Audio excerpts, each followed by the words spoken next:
애덤 스미스가 국부론에서 남긴 보이지 않는 손이라는 표현은 단순한 경제 이론의 용어를 넘어 오늘날까지도 시장과 자유를 설명하는 강력한 은유로 남아 있습니다.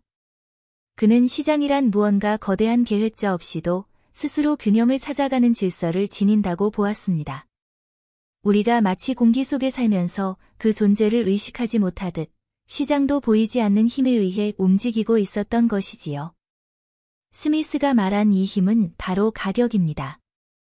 빵을 사고 파는 단순한 거래 속에서도 수요와 공급이 맞물리며 적정한 수준의 가격이 형성됩니다. 누군가 인위적으로 개입해 가격을 억누르거나 올리려 한다면 시장은 곧 불균형을 드러냅니다. 그러나 자율에 맡길 때 가격은 보이지 않는 손처럼 균형점을 찾아가고 사회 전체의 효율성을 유지합니다.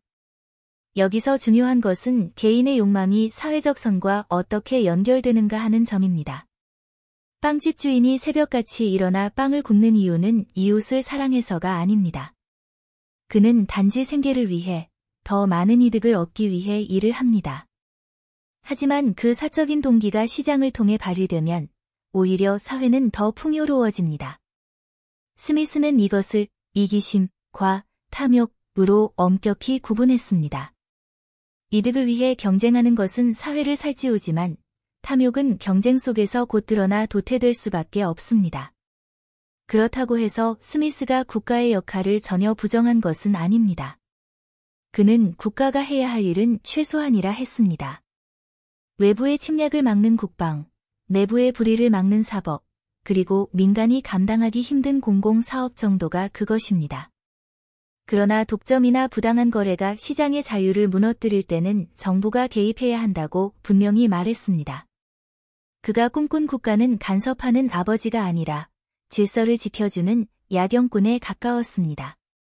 무엇보다 흥미로운 점은 스미스가 본래 도덕 철학자였다는 사실입니다. 그에게 경제학은 도덕 철학의 한 갈래였습니다. 인간은 자기 이익을 추구하지만 동시에 도덕적 한계 속에서 살아가며 사회는 공정한 관찰자의 시선을 통해 조정된다고 그는 보았습니다. 결국 시장의 질서 역시 단순히 계산된 이윤의 합이 아니라 인간 본성에 대한 그의 깊은 성찰 속에서 설명된 셈입니다. 보이지 않는 손은 국부론에서 단 몇 차례 언급되었을 뿐이지만 이후 신고전학파와 자유방임주의 사상가들에 의해 자유시장 경제의 상징이 되었습니다. 오늘날 이 개념은 때로는 과대 해석되고 때로는 오해되기도 합니다. 그러나 스미스가 말하고자 했던 핵심은 분명합니다. 인간이 자신의 삶을 개선하려는 자조적 행위는 단지 개인의 이익을 넘어서 의도치 않게 사회 전체의 부와 번영으로 이어진다는 사실 말입니다. 어쩌면 이것이야말로 가장 단순하면서도 가장 혁명적인 발견일지 모릅니다. 거대한 계획이 없어도, 누군가의 지시가 없어도 사람들의 작은 욕망과 노력이 모여 하나의 질서를 이루고 결국 사회 전체를 더 나은 방향으로 이끈다는 것, 스미스의 보이지 않는 손은 바로 그 신비로운 질서를 설명하는 은유였습니다.